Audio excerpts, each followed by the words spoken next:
అమ్మా, ఈ వ్యాను ప్రయాణం కాదు కానీ ఒళ్ళంతా తుక్కులు ఎగిపోయింది. నొప్పులే నొప్పులు. అన్లోడ్ చేసి వెళ్ళిపోయాడు. అమ్మా, మీ నొప్పులకి తిప్పలకి బాధలకి కష్టాలకి ఇక్కడికి వచ్చి లాగించండి ఓ 100 మిల్లీ సర్కారు వారి సారా. రండి బాబు రండి. ఆహా, ఊళ్ళోకి అడుగు పెట్టినాడికి స్వాగతం పలుకుతున్నట్టుగా పెట్టాడే కొట్టు. రండి బాబు రండి రండి.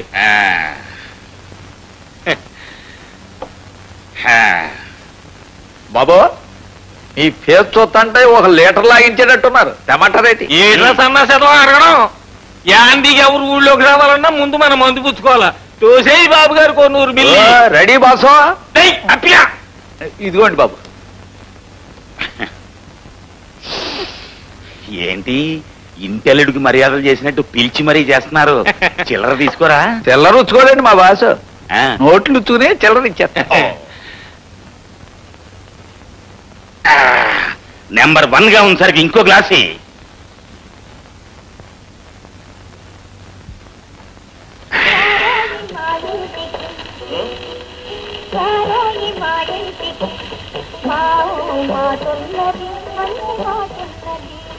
బాబాయ్, డబ్బులు పెద్ద నోటు అక్కడిస్తా, చిన్న నోటు మిగిలితే మీకిస్తా.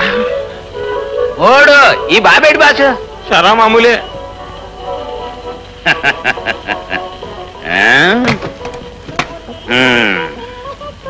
అక్క, కొత్త బావొచ్చాడే. 2 గలాసులు వేసినట్టున్నారు.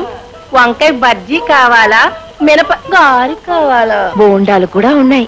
అమ్మో, మీ దగ్గర బజ్జీలు బోండాలు గారెలు చాలా ఉన్నాయి. మొత్తం కావాలి నాకు, అన్నీ కావాలి.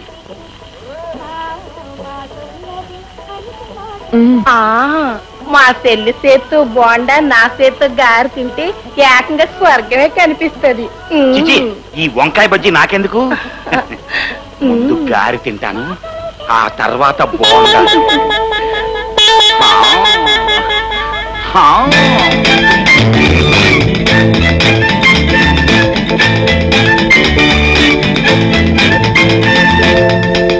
ఆ గారి తినండి బాబు, కారం తగ్గిపోద్ది. బాబు, ఊరికి కొత్తగా వచ్చినట్టున్నారు. ఏం పని మీద వచ్చినట్టు? అదే మీ ఊళ్ళో నరసింహం అని నాటకాలు వేసేతను ఉన్నట్టు కదా, అతని ప్రోగ్రామ్ మా ఊళ్ళో పెట్టించడానికి అడ్వాన్స్ ఇవ్వడానికి వచ్చాను. ఆ తాగుబోసచ్చినోడు ఏమో నాటకాలు ఆడతాడు బాబు. ఫుల్ గా తాగేసి జనంలో పడిపోతాడు. మీకు తెలుసో లేదో, మా చెల్లి రికార్డ్ డాన్స్ కడుద్ది. కొంగు బిగించి సిందేసిందంటే ఆ శ్రీదేవులు రాధలు కూడా ఫిట్ అయిపోవలసిందే. నైట్ అంతా రికార్డ్ అరిగిపోయేలాగా ఆడతాను. అడ్వాన్స్ నాకు ఇచ్చేళ్ళండి బాబు. అమ్మో, మా ఊళ్ళో నాటకం పెట్టిస్తానని చెప్పి వచ్చాను. నెక్స్ట్ టైం వచ్చినప్పుడు నీ రికార్డింగ్ డాన్స్ పెట్టిస్తాను. ఇదిగో మీ బోండాకి గారికి ఇందాక నేను పడేసిన వంకాయ బజ్జీకి 10 ఉంచుకో.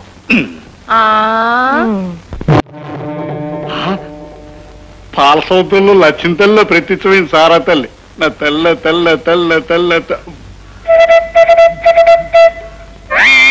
ఇదేంటి, సారా తాగేసావా, పీల్చేసావా, ఊదేసావా? ఏం చేశానో గుర్తులేదు బాబు. ఆ సారా తల్లి చల్లగా కడుపులోకి వెళ్ళి కూర్చుంది.